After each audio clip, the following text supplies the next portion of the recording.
اعوذ باللہ من الشیطان الرجیم بسم اللہ الرحمن الرحیم رب زدنی علما رب زدنی علما۔ پارہ نمبر 21 سورہ روم، آیت نمبر 1 تا 6 ایک پیشن گوئی۔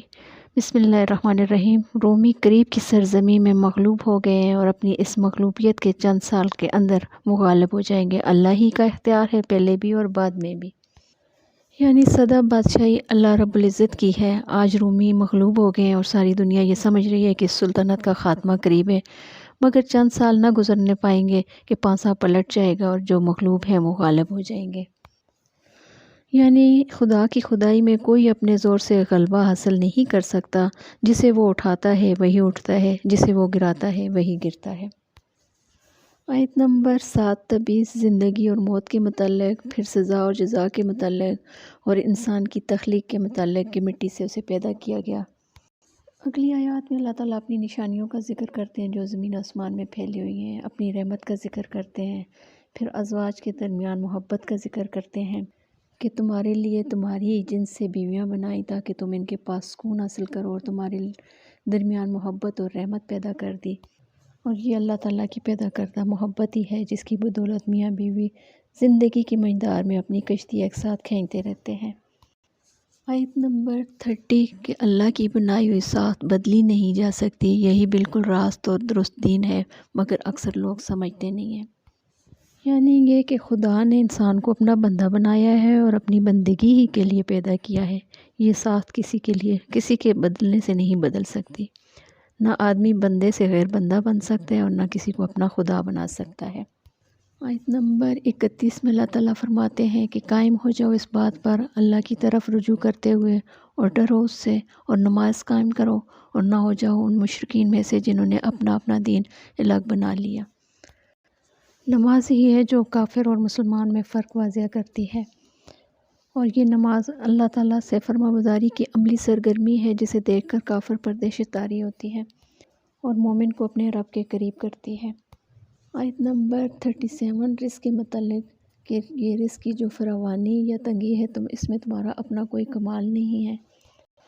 اللہ ہی ہے جس کا رزق چاہتا ہے کشادہ کر دیتا ہے اور جس کا چاہتا ہے تنگ کر دیتا ہے۔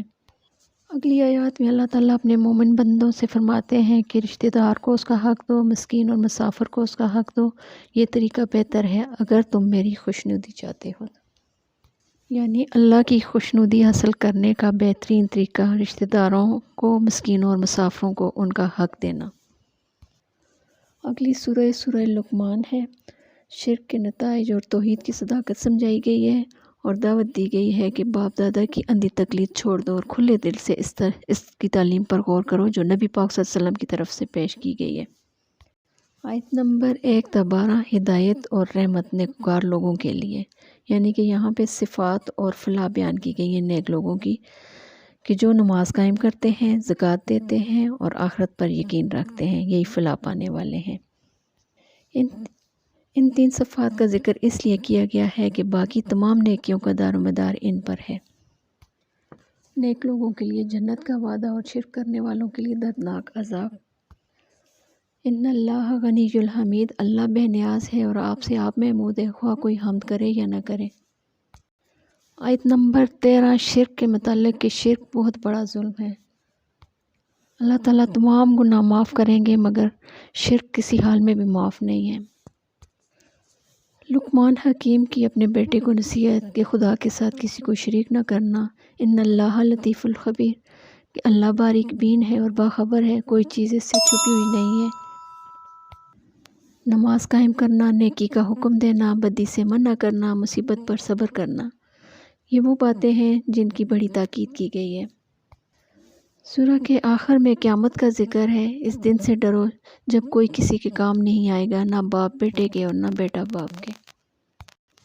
اگلی سورہ سجدہ مکی صورت ہے۔ اس صورت کا موضوع توحید، رسالت اور آخرت تینوں کے متعلق لوگوں کی شبہات کو رفع کرنا اور تینوں پر ایمان کی دعوت دینا ہے۔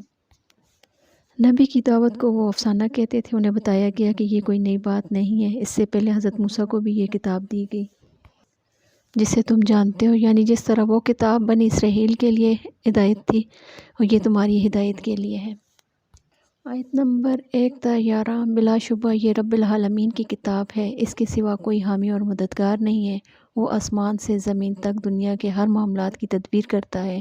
انسان کی تخلیق کے متعلق آیت نمبر 13 تا 30 قیامت کا نقشہ۔ مجرم اپنے رب کے حضور سر جھکائے کھڑے ہوں گے، مہلت مانگیں گے، جواب میں ارشاد ہوگا، اگر ہم چاہتے تو پہلے ہی ہر نفس کو ہدایت دے دیتے، مگر میری وہ بات پوری ہو گئی ہے کہ میں جنوں اور انسانوں سے جہنم کو بھر دوں گا۔ اب مزہ چکھو اپنی حرکت کا، یعنی فیصلے کے دن ایمان لانا کوئی نافع نہیں ہوگا۔